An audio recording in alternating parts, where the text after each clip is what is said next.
esté con ustedes. Proclamación del Santo Evangelio según San Marcos. En aquel tiempo Jesús fue a su tierra en compañía de sus discípulos. Cuando llegó el sábado, se puso a enseñar en la sinagoga, y la multitud que lo escuchaba se preguntaba con asombro: ¿dónde aprendió este hombre tantas cosas? ¿De dónde le viene esa sabiduría y ese poder para hacer milagros? ¿Qué no es este el carpintero, el hijo de María, el hermano de Santiago, José, Judas y Simón? ¿No viven aquí entre nosotros sus hermanas? Y estaban desconcertados. Pero Jesús les dijo: todos honran a un profeta, menos los de su tierra, sus parientes y los de su casa. Y no pudo hacer allí ningún milagro. Solo curó a algunos enfermos imponiéndoles las manos. Y estaba extrañado de la incredulidad de aquella gente. Luego se fue a enseñar en los pueblos vecinos. Palabra del Señor. Gloria a ti, Señor Jesús. Siéntense, por favor, un momentito. Conocer a Jesús, una gran tarea. Y lo que sucedió con Jesús y sus paisanos y sus parientes sucede también en nuestro tiempo. La verdad es que los parientes de Jesús lo conocían porque creció ahí entre ellos. Ellos mismos lo testimonian. Aquí vive su padre y su madre, el hijo del carpintero, él mismo carpintero, Y aquí está toda su parentela. Y él creció junto a nuestros hijos, Es decir, lo conocen, saben quién es. Y claro, eso manifiesta algo muy importante. Jesús no dejó de ser uno de entre sus hermanos y hermanas. No dejó de ser uno de entre el pueblo. Era uno más entre el pueblo. Con eso evidencia precisamente esa elección de aquel tomado de entre sus hermanos para el servicio de sus hermanos. Él no hizo nada extraordinario siendo niño. A veces las fantasías, que muchas veces están escritas en los llamados evangelios apócrifos, hablan de un Jesús haciendo cosas raras, que convirtiendo el agua en miel, que con palomitas dándole vuelta a todos lados, un niño rarísimo. No, era un niño normalísimo. Incluso habrá sido un poco travieso, quién sabe, también eso habrá entrado en la calificación que le hace la gente cuando lo escucha. Creen conocer a Jesús, eso es importante tenerlo en cuenta. Y entonces, ungido Mesías, bajo la acción del Espíritu, Jesús empieza su ministerio. Y obviamente empieza un ministerio donde las señales que da de acuerdo a la intención de su ministerio es mostrar que el reino de Dios está cerca. Es decir, Jesús actúa de acuerdo a su vocación y al don de su vocación.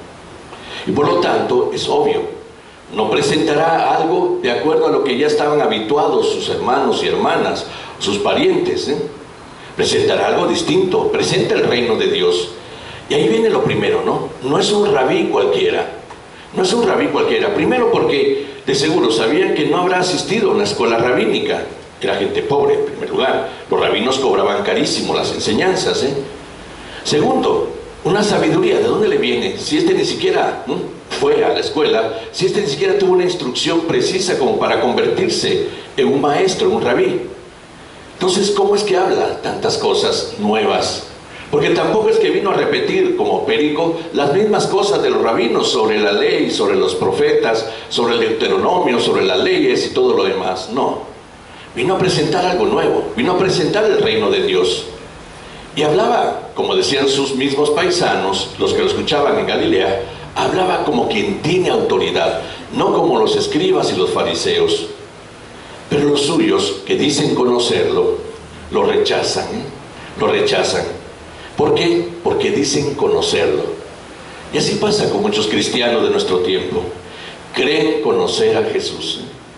Y por eso al final, eso se convierte en la primera forma de no hacer las cosas como las pretende Jesús. ese de conocer a Jesús, tendríamos que ponerlo en un interrogante. Decir que lo conocemos de verdad. ¿No será que hemos hecho al Jesús a nuestro criterio? ¿Hemos hecho al Jesús a nuestro antojo? Porque la verdad es que conocer a Jesús de verdad nos pondría muchos problemas sobre nuestra vida. ¿Por qué? Porque nos pondría delante de una existencia que tal vez no está muy bien, que digamos, de una existencia incoherente, de una existencia que al final de cuentas no refleja lo que dice creer. Y por lo tanto, a veces nos conviene conocer un Jesús esquematizado por nosotros, un Jesús hecho a nuestra medida, un Jesús hecho de acuerdo a mis conveniencias. Ahí es donde nacen las religiones. ¿Cuántos grupos aparentemente cristianos han nacido para acomodarse a los caprichos y antojos de quienes buscan un Jesús particular, un Jesús suyo, un Jesús a su forma, un Jesús a su estilo? Y entonces, ¿quién es Jesús de verdad? ¿Quién es Jesús de verdad? Se nos olvida que en primer lugar, para conocer a Jesús, hay que verlo desde lo que es. Aquel ser profundamente humano que se acerca y anuncia el amor de Dios, que se acerca y para anunciar el amor de Dios rompe esquemas, rompe tradiciones, rompe normativas que iban en contra de la persona, que iban en contra de los mismos que creían en Dios, donde se anunciaba un Dios que marginaba, un Dios que rechazaba, un Dios que castigaba, un Dios que al final de cuentas se convertía en un Dios antihumano, porque o te portabas bien y te retribuía, porque cuidado, te portabas mal porque te castigaba, lo que vimos hace 8 días, ¿no? Jesús anuncia un Dios distinto y por lo tanto un Dios que no tiene nada que ver con ciertos esquemas religiosos de su tiempo, pero también podríamos decir un Cristo que no tiene nada que ver con nuestros esquemas, no tiene nada que ver con nuestros esquemas. Ya sabemos que si levantamos la mano y lo aceptamos como nuestro Salvador, ahí empieza a actuar. Ya sabemos que si nos persignamos, ahí empieza a actuar. Ya sabemos que si hacemos tal gesto, tal otro, ahí empieza a hacer algo. ¿Será así? ¿Quién creó ese esquema al final de cuentas? Nosotros, no Él. Por eso desde ahí empezamos a generar una estructura religiosa que lejos de ayudarnos a llegar a Jesús, nos acomoda en un Jesús bastante acomodaticio. Es decir, un Jesús hecho a nuestra medida, un Jesús hecho para nosotros, en donde yo sé cómo lo manipulo, yo sé cómo funciona. Hay hasta un instructivo. Usted rece por 9 días esto, usted rece por 3 días esto, ¿no? Usted haga esto, haga lo otro, levante la mano y acéptelo, Un Jesús hecho a la medida del hombre. Pero el aceptar a Jesús, el cumplir con 9, con 4, con 6, con 8 días, de verdad es conocer a Jesús. El problema está en cómo todo eso nos va haciendo capaces de no entrar en la intención de Jesús. ¿Por qué? Porque Jesús siempre tendrá novedad, y al tener esa realidad de novedad nos hablará distinto, y nos hablará de una forma que también puede chocar con nuestros propios intereses, como pasó. Capítulo 6 de San Juan narra este Jesús hablando: el que come mi carne y bebe mi sangre, si no comen mi carne y beben mi sangre, no tienen vida en ustedes. Está hablando de Él, portador de nueva vida, aquel que quiere que asimilemos su vida para ser asimilados en su vida, para encontrar el verdadero sentido de la vida. Pero los que lo están oyendo, están escuchando a un hombre invitándolos al canibalismo. No quieren abrirse precisamente a una verdad que podría ser la clave para encontrar sentido y valor de vida, Y por eso dice el evangelista San Juan que uno tras otro empezaron a irse. No era el Jesús que querían ni el que esperaban. Empezaron a irse uno tras otro. Esta forma de hablar es absurda. Eso era lo que decían: esta forma de hablar es absurda. ¿Quién le va a hacer caso a este loco? Se fueron uno tras otro. Ahí precisamente el riesgo de esquematizar a Jesús para escuchar de Él solo lo que nos conviene y dejar a un lado lo que no conviene. Porque la primera forma de entender si conocemos a Jesús es un examen de vida. ¿Soy coherente como cristiano? Esa es la primera forma, Soy un cristiano coherente. Mi conducta va de acuerdo a lo que digo creer. Mis actitudes hacia los demás van de acuerdo a lo que digo creer. Mi forma de pensar y de valorizar las cosas van de acuerdo a lo que digo creer. Es que ahí es donde parcializamos el mensaje de Jesús. ¿Por qué? Porque lo conocemos. Es decir, hacemos de Jesús un Jesús a nuestro antojo, que era lo que esperaban muchos judíos. ¿Por qué muchos se decepcionaron de Jesús? Incluso hasta el final. Porque no era lo que pensaban que era, que creían que fuera, Los discípulos de Emaús, ¿no? Huyen.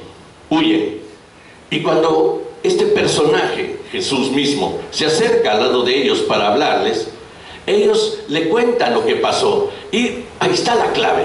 Creíamos que Él iba a restaurar a Israel. Creíamos.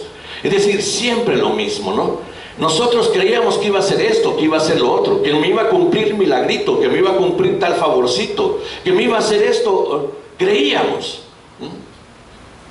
Y entonces ahí está, ese Jesús hecho a la mentalidad del hombre, pero no hecho a la mentalidad de Dios.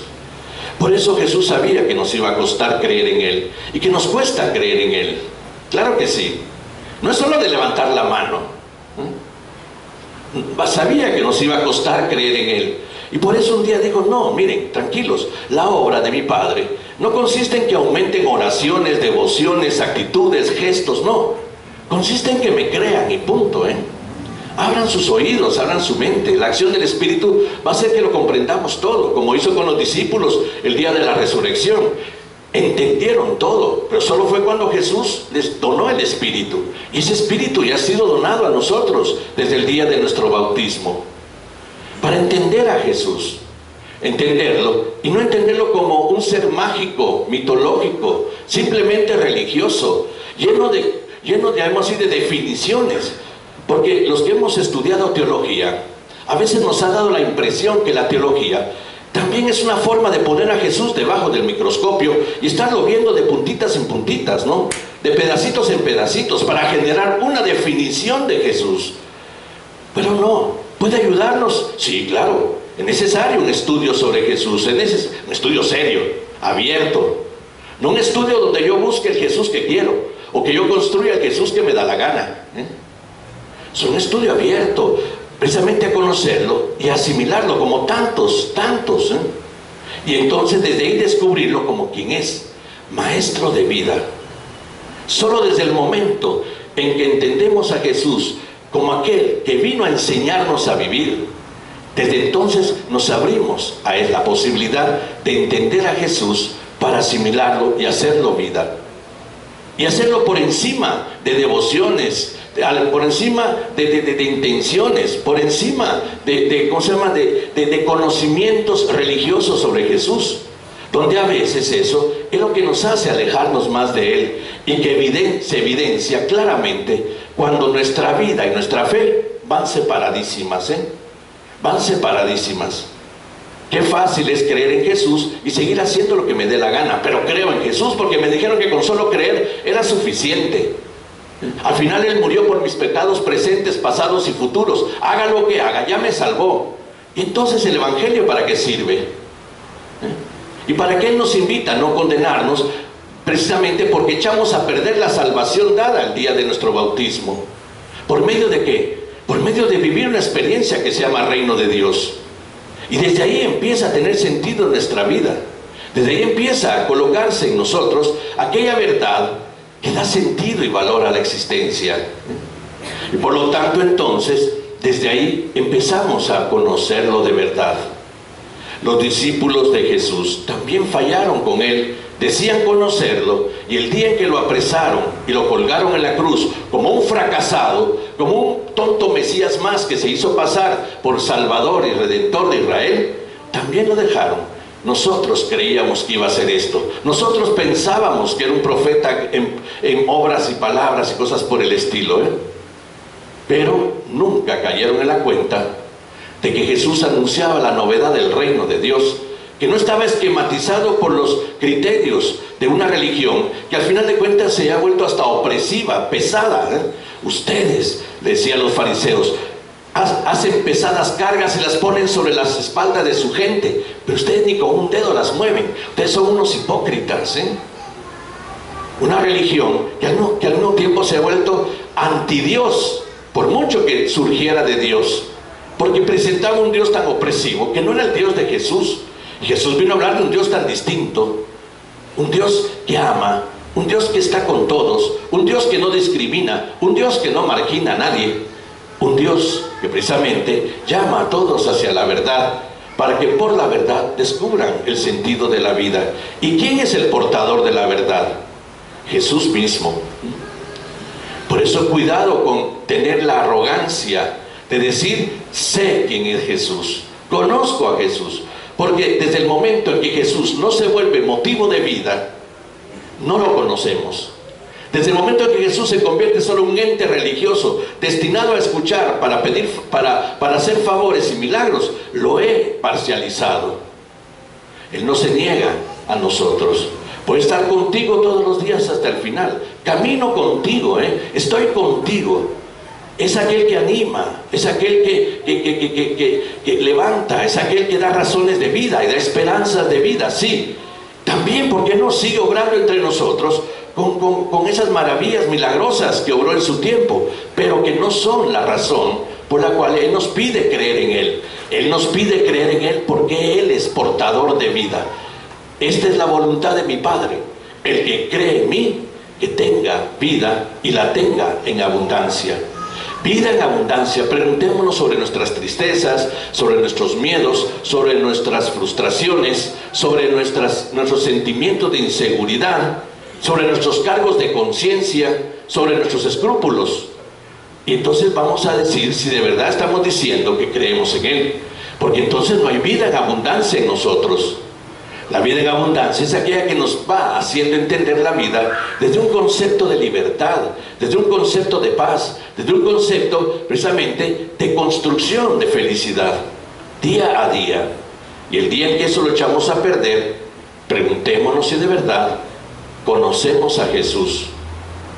Y es que Jesús vino a enseñar a vivir, de eso se trata, no otra cosa, Vino a que descubriéramos el don de la vida como un don precioso de Dios, destinado a la felicidad y a la libertad de Dios, pero que en eso somos también responsables nosotros, y que desde ahí también nosotros, desde su palabra, vamos haciendo y viviendo esa experiencia constructora de esa misma libertad, de esa misma felicidad.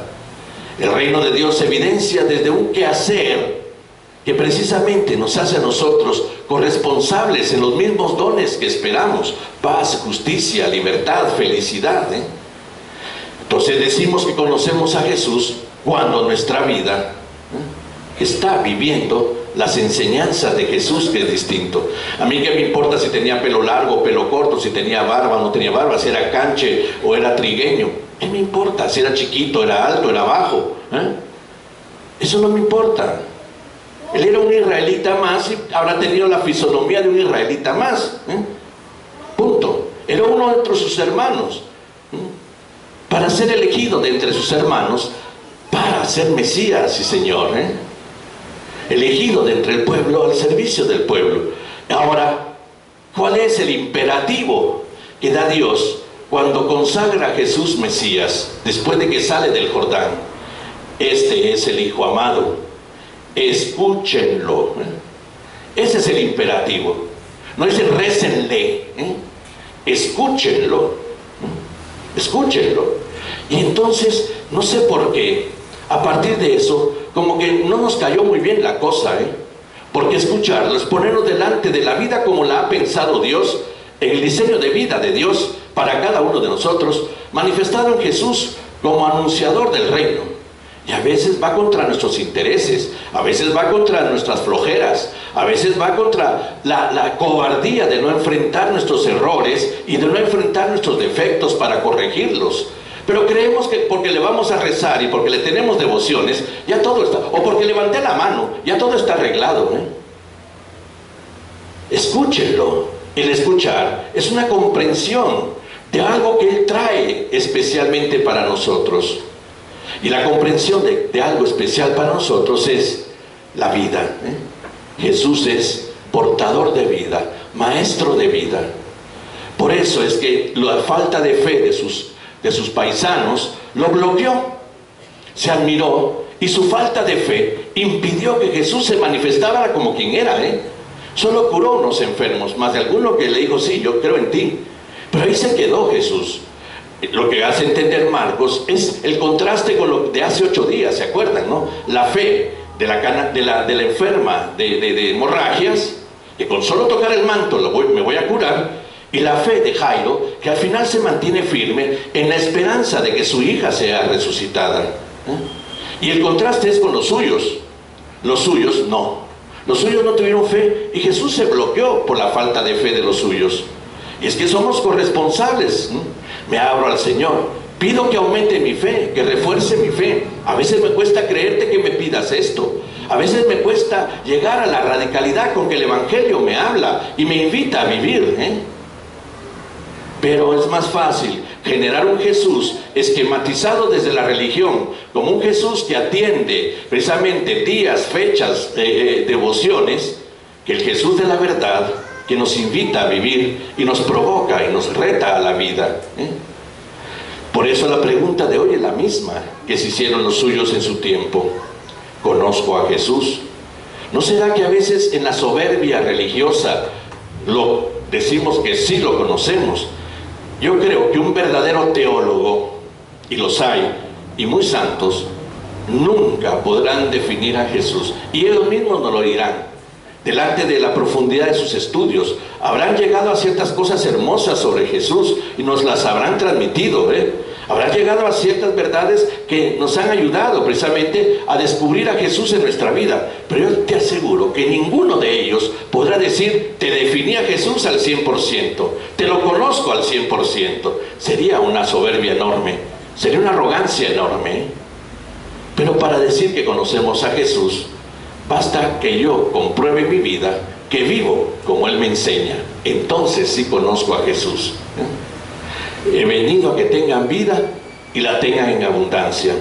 Que crean en mí, créanme. Pero si no me creen a mí, dirá, crean a las obras que hago, porque esas me anuncian. Esas son las que me dan precisamente el prestigio que necesito. Esas son las que me dan precisamente la posición de aquel que trae la verdad. Si no me creen a mí, hasta él mismo se pospone como persona para poner delante las obras que lo anuncian como portador del reino de los cielos. Por eso día a día, lejos de pretender un Jesús manipulable, lejos de pretender un Jesús encerrado solo en pequeñas devociones, lejos de pretender un Jesús que de la primera ya estuvo, ya hizo todo porque solo levanté la manita, lejos de pretender un Jesús limitado a lo que yo digo saber de Jesús, lejos de pretender un Jesús esquematizado al servicio del hombre desde una perspectiva egoísta y mezquina, preguntémonos día a día, o más bien oremos día a día, Señor, que te conozca, que te conozca desde la palabra, que te conozca desde el Evangelio, pero que me abra con fe a lo que me dice, porque ahí está lo que tú quieres de mí. Y sé que quieres cosas buenas, quieres mi felicidad, quieres mi libertad, quieres mi vida, que mi vida valga la pena. He venido a que tengan vida y la tengan en abundancia.